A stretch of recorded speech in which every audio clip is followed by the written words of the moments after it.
Good morning. My name is William Austin, and this is the Morning Report. The Morning Report is a production of fightbackmedia.com, fightbackmedia.com, fightbackmedia.com, and fightbackmediatv.com. We trust that you are doing great this glorious, fantastic morning. It is Tuesday, uh, June 20th. June 20th. Wow. This month is taking along. Wow, it really is. And this year's taking along. We're about halfway done. That's the crazy, almost halfway done with 2023, heading into 2024. You know, and I mentioned this a lot. This is for me the ultimate name drop doing this kind of stuff. My first interview I ever did was with a dude named Andrew Breitbart. I remember him. Died way too soon. But he did leave a legacy and he did teach me something in our short encounter. He said, it's the story, it's a narrative. Who's ever in control of the narrative is a person or the entity that is going to rule the day. And the left is really good at developing and pushing a narrative. It's all sorts of narratives. A book books are being banned across the country by these red states. There are book bannings going on.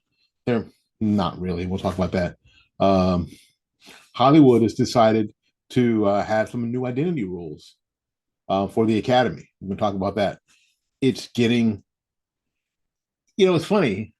The beast that the left is creating is going to eventually eat them too. It's ravenous.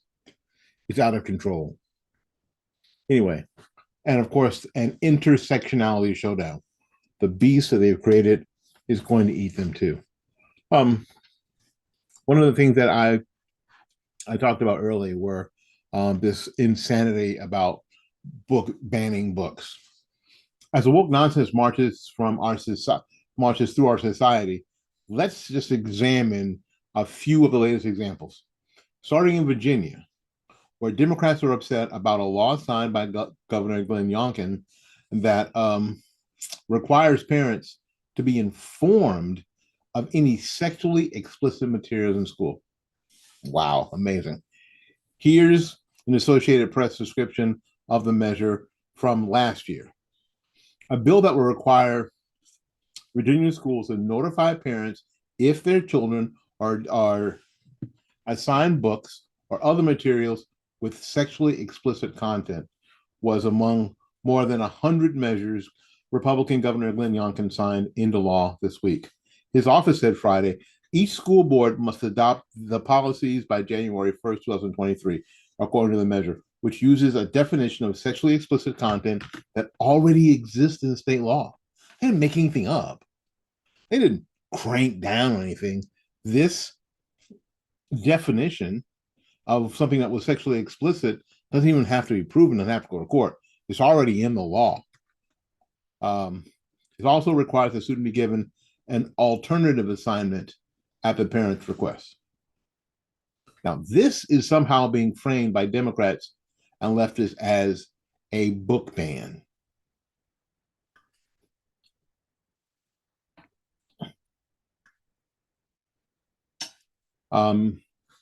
Charlotte Van Valkenburg tweets, book ban requests across the state have often cited the Virginia law. In 2022, I worked with the governor to start the reform in how we test our students. In 2022, my opponent worked with the governor to censor and ban books. Nobody's banning anything. First of all, I said this before. I don't know, maybe you do, maybe California, of any middle school library that in the periodicals you could find Hustler magazine or Playboy even, or Jugs or Gent. You pick your favorite smut magazine where it is okay that you could go to the middle school or elementary school periodicals, so we used to call magazines, right? And find those periodicals. Do you know of any? I don't, or even high school.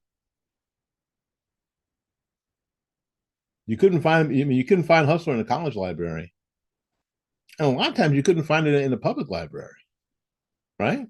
Couldn't go into the Tampa Public Library and say, you have the latest, you have this month's copy of Hustler.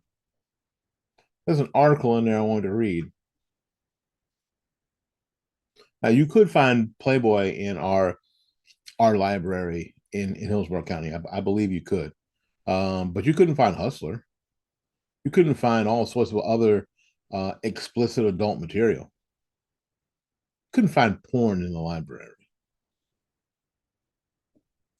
Was it banned? No, it just wasn't the proper place for it. Because in our downtown, not very far from the library, you could go down to the newsstand and buy as much porn as you could take home. I'm not talking now. This is strange for some of y'all because most of y'all get your porn fix on your phone, on your computer. Back in the day, you had to go to the newsstand and pick up your porn and take it home in a plain brown wrapper. But those books weren't banned, not at all. And nothing in this law bans any books. What this actually does is exactly what it says, that before you hand my child something pornographic or something sexually explicit, you got to tell me. You have to tell me, and then I get to decide. I think I want my daughter to do a different exercise. I don't think I want her to do that. So you got to come up with something different. The smart thing is to only use the things that you would come up with. The alternatives should be the general ones, right? I have to wonder, and so do you, as a parent. You have to wonder why this is a problem with the left, with not, some of us not wanting our children to be subject to pornographic material. Why is this a problem for the left? Why is this a problem for Democrats? When you say I don't want my child, my 8-year-old, to be subjected to sexually explicit material, why is that a problem for them? Because that is the question that needs to be asked and needs to be answered, as if we didn't know. So book bans. It is very strange, though. This is what Democrats have been doing for quite some time now. It's something that of an official talking point, as ludicrous as it may be. Meanwhile, in Michigan, there's a high stakes woke off underway, which two marginalized groups are going head to head in the same grievance Olympics bracket. Who will prevail in this highly competitive matchup? Wesley Yang tweets, intersectional traffic jam. There will be many more of these going forward because the beast that they're creating wants to eat everything and will eventually eat them all. This is from The Guardian. A sense of betrayal, liberal dismay as Muslim-led U.S. city ban pride flag. Now, a lot of us asked that question a long time ago, and now we're starting to see it. Many liberals celebrated when Hamtramck, Michigan elected a Muslim majority council in 2015. Liberals like, oh, Muslims, Islamics. But a vote to exclude the LGBTQ plus flags from city property has soured the relationships. Now, I don't. We we saw this. Some of us saw this coming, where we saw the LGBTQ plus supporters supporting Islam, And this was in the case of the shooting here in Orlando, because some of us are saying, well, what are you going to do? It's an Islamic that went in there and shot 50 people, well, killed 49 people. And they would know we came in support of Islam, gay support of Islam. Islam is the same people who would throw you off a building where it is punishable by death to actually be gay. But they were thrilled in 2015 when the majority, the city council was majority Muslim. Did they think that that was not going to work out for them? Oh, I know. I already said, did they think? You know the answer to that. So how will the Wizards of intersectionality play this one? LGBTQ plus activists are accustomed to winning these battles. But will leftists really denounce these brown bodies? To use the less very strange parlance. Stay tuned. Now, shifting to Hollywood, where it's now been formalized that movies will not even be considered for the most coveted award in filmmaking if they don't check the various iteration, identiration boxes. So, for instance, if it were released today, The Godfather, have you seen The Godfather? Good movie. Good movie. Would have no chance of winning Best Oscar. That's because the Academy of Motion Pictures Arts and Sciences is beholden to a new inclusivity standards, starting with the March 2024 awards.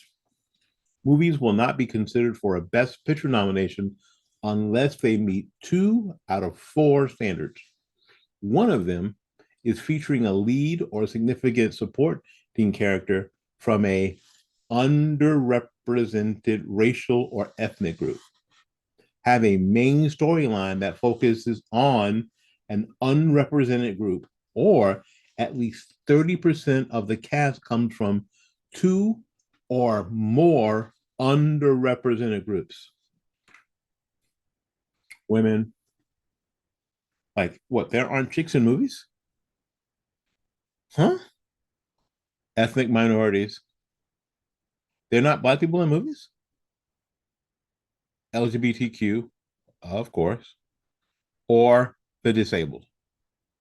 What an interesting group that they decided to put together.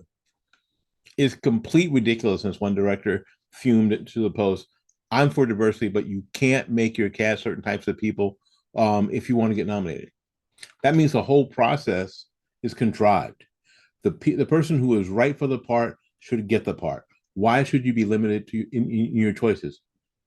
But it's where we live in. It's crazy.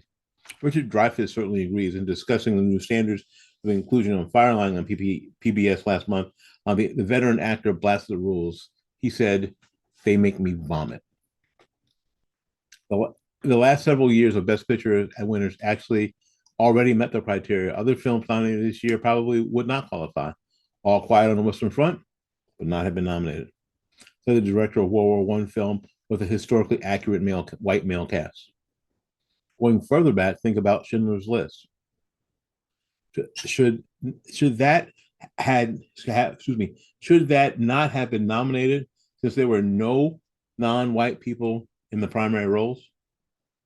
Now, this was Schindler's List. This was a World War II thing where we had Germans and Jews.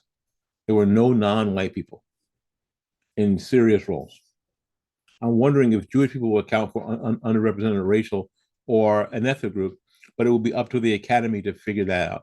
Other macho classics that these days would fall by the wayside is Gladiator, All the President's Men. According to Newsweek, past nominees, Ford versus Ferrari, Once Upon a Time in Hollywood, American Hustle, and Joker would not have cleared the Best Picture bar. This thing is going to eat them all. And then there's this. This is the silliest stuff. and scary, really. This is of all the things we talked about, most of it's silly. This is not.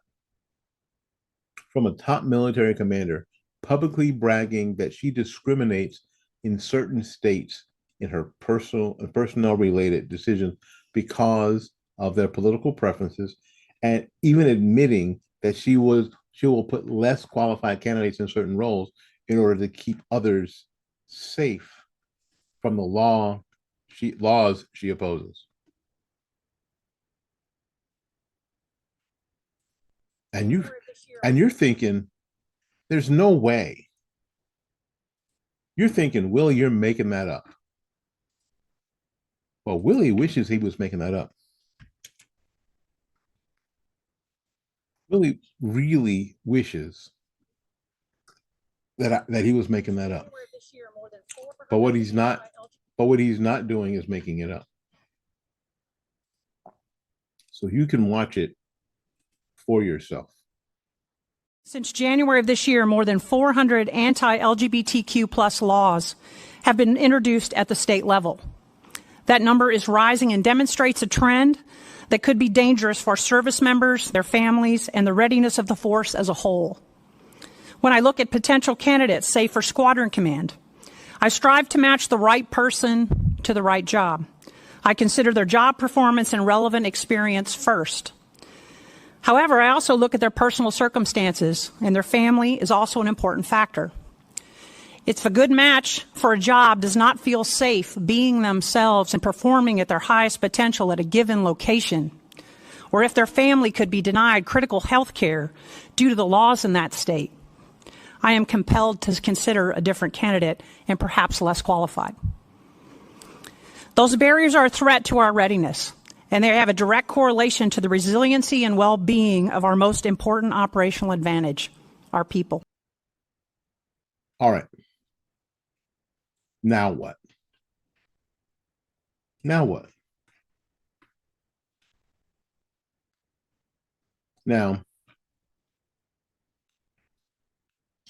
this audio got played for Lieutenant General retired Keith Kellogg and Representative Dan Crenshaw, Republican from Texas, a decorated wounded warrior. Kellogg called it, quote, way out of line. And Crenshaw ripped it as craziness. Both said Burt should be relieved of her command. Is she referring to laws requiring athletes to compete against their own biological sex, or laws restricting sex change treatment for minors? We'll leave you with a reminder that these are supposedly unconscionable views, aren't just as well within the American mainstream. They're held by overwhelmingly majority of Americans. A new Gallup poll says 69% of Americans now say trans athletes should only be able to play on teams that match their birth gender. A 7-point shift toward that position since 2021. And I think it's because people didn't see it, but now they actually see it and are hearing about how it's playing out. People are going, I don't think that's right. Among Democrats, too, from 41% holding that position in 2021 to 48% today. A Harvard-Harris poll came out that said 78% of Americans say puberty blockers and gender surgery should only be allowed for those over 18. 79% say oppose the law in their state that would allow gender-changing surgery and puberty blockers for minors without parental permission. The tide is turning. But the left has created these monsters. They're going to eat each other. Get your popcorn. My name is Willie Lawson. This has been the Moynihan Report. The Moynihan Report, again, is a production of fightbackmedia.com, fightbackmedia.com, fightbackmedia.com, and fightbackmediatv.com. Until we see you again, go out there and learn something, love somebody, and for goodness sakes, y'all take care of yourself. We will see you when we see you. Bye-bye now.